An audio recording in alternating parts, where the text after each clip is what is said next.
झारखंड में इन दिनों चंगाई सभा का आयोजन कई जगहों में किया जा रहा है और कुछ संगठन के द्वारा जो है इस सभा का विरोध भी देखने को मिल रहा है। हालांकि हम जानते हैं कि आखिर चंगाई सभा क्या है और लोग जो है इस सभा का विरोध क्यों कर रहे हैं। हमारे साथ दीदी हैं, हम इन्हीं से जानने की कोशिश करते हैं। दीदी, चंगाई सभा जो अभी इस दौरान जो है बहुत चर्चित में है, चांद गाँव जो बहुत चर्चित में है, आखिर क्या है चंगाई सभा और लोग इस पर क्यों जाना चाह रहे हैं? बिल्कुल, आपके चैनल के माध्यम से कहना चाहूँगी कि ये बड़े ही चर्चित जगह बन गया है चांद गांव। आपका गांव के नाम से भी पता चलता है ये चांद गांव। आखिर अगर इस गांव का कोई नाम रखा है और इस गांव को चांद गांव कह रहा है तो एक प्राकृतिक का ही उपज चीज़ है चांद। ये बहुत ही अर्थपूर्ण नाम है चांद गांव, जिसको किसी ने ना बनाया है ना वो कभी बना पाएगा। तो ऐसे जगह में ये चर्च वाला आपका सभा जो चल रहा है और लगातार ये लगभग 2 साल होने जा रहा है और चंगाई प्रार्थना सभा चला रहे हैं। जो ये बाहर के का कहिए कि बाहर से आए हुए ये बाबा आके यहाँ ये चंगाई प्रार्थना सभा चला रहे हैं और कहते हैं कि हम चंगाई के द्वारा ही अंधे लंगड़े बहिरे और बड़ा बड़ा महामारी को भी हम ठीक कर सकते हैं। यही इनकी दावा है। इसी लोग को लेके आज चांद गांव फेमस हो गया है और ये चंगाई लगातार चल रहा है 2 दिन सप्ताह में, बुधवार और रविवार को। पहले तो ये चर्चित में नहीं था, मगर अब क्यों चर्चित में हो गया? और जो आदिवासी हैं उनका इस चंगाई सभा की तरफ झुकाव देखने को मिल रहा है काफ़ी ज़्यादा, ऐसा क्यों? पहले ये चांद गांव चर्चित नहीं था, अब चर्चित हुआ है क्योंकि लगातार इस चांद गांव का विरोध किया जा रहा है। क्योंकि चांद गांव में चंगाई प्रार्थना होने के साथ साथ ये चांद गांव में जो प्रार्थना सभा चल रही है इसमें हमारे भोले भाले जनता और इसमें अधिकतर आदिवासी समाज के जनता, जो जनजातीय समाज के जनता है, ये लोग लगातार इसमें चंगाई प्रार्थना के नाम से अपने आप को धर्म परिवर्तन कर रहे हैं। क्योंकि आप भी जानते हैं और सारे समाज जानता है कि ये धर्म परिवर्तन होने के साथ साथ ये लोग कहते हैं कि हम चंगा करते हैं, भला करते हैं। ऐसा कुछ नहीं है।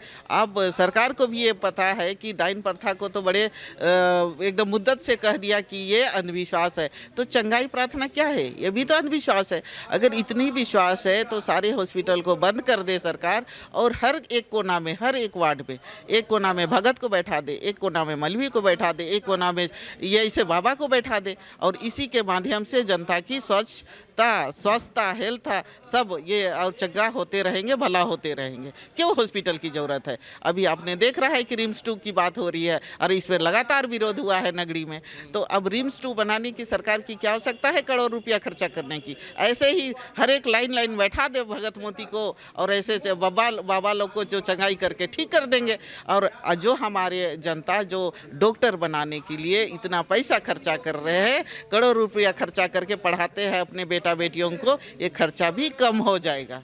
क्या जनजातीय समाज के अस्तित्व को मिटाने की तैयारी की जा रही है इस सभा के द्वारा? बिल्कुल, आपका ये क्वेश्चन बिल्कुल ये सही है और सटीक भी है। क्योंकि जनजातीय जो ये 5वीं अनुसूचित क्षेत्र में जनजातीय होने के नाते ही ये प्रखंड बना है और प्रखंड में जो पंचायत होता है ये शेड्यूल एरिया को ही बनाया जाता है, जिसमें फिर शेड्यूल का कोई तुक नहीं होता है। ऐसे क्षेत्र में जनजातीय लोग रहते हैं जिसमें रिजर्व सीट भी रहता है। आपको पता है पंचायती चुनाव में रिजर्व सीट भी होता है। ऐसे क्षेत्र में ये आपका जितने भी पंचायती राज का व्यवस्था है ये लागू होता है। ऐसे क्षेत्र में जनजातीय लोग रहते हैं और ऐसे क्षेत्र में ही ये चर्च का सभा चलाया जा रहा है। एक जगह नहीं, चांद गांव में ही नहीं, यही अनेकों जगह में। आपको बता देना चाहेंगे कि यहाँ सिर्फ आदिवासी जनता रहते हैं और आदिवासी रहने के नाते ये लोग भोले भाले तो है ही, किसी चीज़ को समझ लेते हैं। अगर पूर्वज जैसे अपने प्रथा को चलाते आए हैं उसी का अनुयायी बन के आज उनके बाल बच्चे उनकी सेवा करते हैं, उनकी पूजा करते हैं। हमारी कहीं लिखित विधि नहीं है कि मुर्गा कैसे पूजा का जाता है, अपने पूर्वजों को कैसे याद किया जाता है, वो अपने देवी देवता को कैसे पूजा। जो बाप ने सिखाया, जो परदादू ने सिखाया, उसी रीति विधि के अनुसार आज हम जनजातीय समाज लोग उसी को देख के ये प्रथा को, अपने विधि व्यवस्था को मानते हैं। तो ऐसे क्षेत्र में इन लोग का कहना है कि हम जनजातीय को कैसे कमज़ोर करें, सरना समाज को कैसे हम दिग्भ्रमित करके ख़त्म करने का यही षड्यंत्र ये लोग का है। तो ये चर्च के माध्यम से ये लोग को दिग्भ्रमित करके ईसाई कैसे क्रिस्तान कैसे बना दिया जाए, इसी यही षड्यंत्र है। उसके अलावा कुछ भी ऐसा चंगाई प्रार्थना में कुछ भी नहीं होता है तो वो दिखाए ना भाई। इसी तरह से चलता रहा तो आने वाले 20 से 30 साल में आदिवासी समाज का नामो निशान मिटने के खतरा मंडरा रहा है। आपने तो बहुत बड़ी बात कह दी कि 20 से 30 साल, ये 20-30 साल की बात ही नहीं जाएगी। ये 5 साल में आपको नामकुम प्रखंड का आधा से अधिक संख्या को ये ख़त्म कर देंगे। और ये ईसाई जो अल्पसंख्यक की दर्जा है इसमें भी इन लोग को ख़त्म करके रख देंगे, क्योंकि उस समय अल्पसंख्यक जब बन जाएंगे हमारे जनजातीय तो ऐसा अल्पसंख्यक की दावा करेंगे कि हमको अल्पसंख्यक की संख्या की सीट दीजिए, चाहे चुनाव की इस जगह में हो या कहीं भी, चाहे ग्राम प्रधान हो या पंचायत की मुखिया हो, सरपंच हो, ये इसी पे अपनी हक और दावा करेंगे। इसी की ये षड्यंत्र है। बिल्कुल। अवैध धर्म परिवर्तन पर तो कानून भी है, क्या वो जो है वो इस कानून का भी पालन नहीं कर रहे हैं? बिल्कुल नहीं पालन किया। 2017 में ये कानून व्यवस्था बनी हुई है कि बिना डीसी के परमिशन के आप किसी भी धर्म को मानने की आपको अनुमति नहीं दिया जाता। अगर आप स्वतः जाना चाहते हैं जा सकते हैं, हम लोग भी उसमें पाबंदी नहीं लगा रहे, जा सकते हैं। लेकिन आप जिस हक के साथ आप चले गए हैं उसी हक के साथ उसी अधिकार को आपको खाना पड़ेगा। जैसे ईसाई की आपकी नी कोलम है, हिंदू की अपनी कोलम है, जनजातीय की अपनी कोलम है, लेकिन जनजातीय किसी की हक नहीं खाता है। लेकिन ईसाई लोग ये दोहरा नीति अपना के ये एसटी का भी कोलम खाता है और अल्पसंख्यक भी कोलम खाता है। तो आप जिस उद्देश्य से आपने ईसाई का ग्रहण कर लिया है तो ईसाई की कोलम खाइए, ये दोहरा नीति नहीं चलेगा। और आज दोहरा नीति के चलते ही ये कहते हैं ये लोग हम शिक्षित हैं, पढ़े लिखे हैं, नौकरी पेशा में करते हैं, तो आप दोनों हाथ में लड्डू रख के चलिएगा तो एक से पेट नहीं भरेगा तो दूसरा को तो खाइएगा ना। और यही काम कर रहे हैं ईसाई के लोग, और इसी की मानसिकता है जो दोहरा नीति के साथ ये जीना चाहते हैं। इसीलिए ये लोग आदिवासियों का विरोधी बन के जी रहे हैं। आदिवासी समाज के जो लोग हैं वो इस सभा का विरोध किस प्रकार से करेंगे? आदिवासी के जो समाज के लोग हैं, जैसे हमारे लोग, जैसे हम जैसे लोग हैं जो आज जागे हुए हैं तो जगाने की कोशिश कर रहे हैं।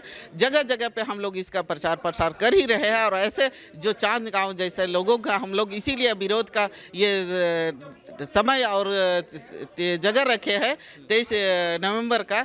ऐसे समाज के लोग को ही जगाने का हम लोग काम कर रहे हैं। चांद गाँव का एक उदाहरण हम लोग दे रहे हैं ताकि ये चांद गाँव में जो प्रार्थना सभा जो हमारी ही ज़मीन के में बैठ के ये लोग मतलब क्या बोले, ये कहिए कि अपना बलवान दिखा रहे हैं कि हम अपने प्रार्थना सभा के माध्यम से ये चला रहे हैं। और ये दूसरों को गैर आदिवासी को बैठाए हैं, बाहर से आया है, पंजाब से आया है, उसको कहता है ये मेरा घर का आदमी है। और यहाँ लोग को कहता है ये लोग बाहर के लोग। ये बाहरी भीतरी तो वहाँ के लोग ईसाइयत की खेला है, हमारी नहीं खेला है, ये इनकी खेला है। यार ये लोग आदिवासी को बांटने का काम कर रहे हैं, हम नहीं कर रहे, ये लोग बांटने का। हमारे पूर्वज तो पहले आदिवासी ही थे। ईसाई अगर है, ईसाइयत था पहले से, पूर्वज था, तो इनकी खतियान भी होना चाहिए, क्रिस्तान की खतियान भी होना चाहिए। और जिस घर में जिस परिवार में क्रिस्तान का खतियान है वो पूर्वज उनके क्रिस्तान थे। और जिनके घर में नहीं है उनकी उराव चाहे मूड़ा चाहे खड़िया उनकी अपनी व्यवस्था की ही खतियान है, अपनी जाति की ही खतियान है। अन्यथा जो क्रिस्तान पूर्वज में था उनकी क्रिस्तान की खतियान है। अगर ऐसे है तो हम उस पर कोई हम किसी तरह के किंतु परंतु का सवाल ही नहीं है। अगर बाप क्रिस्तान था उसका बेटा भी तो क्रिस्तान में पैदा होगा, दूसरा हिंदू थोड़ी पैदा होगा। और ये लोग कहते हैं कि हिंदू बना रहे हैं, अब हिंदू बनाने की रीति विधि तो बता दे। क्रिस्तान को बनाने का तो रीति विधि अपना लिया है, जगह जगह पे चर्च बना के, जगह जगह पे प्रार्थना सभा चला के ये लोग डुबकी लगवाते हैं। लेकिन हमारी हिंदू बनाने और या हिंदू कहने की कोई रीति विधि नहीं है। हम तो आदिवासी है, जनजातीय है, भोले भाले है, जहाँ है वहीं हैं हम। बिल्कुल, रविवार के दिन हम महारैली का आयोजन किए हैं। ये गुंदू गांव के 10 माइल चौक में है, जतरा टाण में है। और ये 25 अनुसूचित क्षेत्र में है। वहाँ के प्रधान का हमने अनुमति ले लिया है और उसी में हम ये जनता को जागरूक करने का ये हम महारैली का आयोजन किए। वहाँ से हमारे बाहर से भी 4-5 राज्य के लोग हैं। और जो रांची के तो रहेंगे, रांची लोकल के जितने भी लोग रहेंगे वहाँ के रहेंगे ही, क्योंकि लोकलिटी सबसे मान्यता है, इसीलिए लोकल तो रहेंगे। बाहर के तो लोग हमारे मेहमान हैं, हमें संदेश देने का काम करेंगे। अंजलि लकड़ा, जनजातीय सुरक्षा मंच की महिला प्रमुख और 23 तारीख की प्रोग्राम की सह संयोजक। जैसा कि आपने सुना कि जो आदिवासी समाज के लोग हैं वो जो लगातार जो है इस चंगाई सभा का जो है वो विरोध में प्रदर्शन कर रहे हैं। हालांकि 23 तारीख को जो है इनके तरफ से एक आदिवासी बचाओ महारैली की तरफ से एक कार्यक्रम भी देखा जा रहा है। हालांकि देखना होगा अब कब तक जो है ये चंगाई सभा है इसे रोकथाम जो आदिवासी समाज के लोग हैं उनकी तरफ से हो पाती है या नहीं हो पाती है, ये तो देखना होगा। तब तक के लिए देखते रहिए मिरर मीडिया।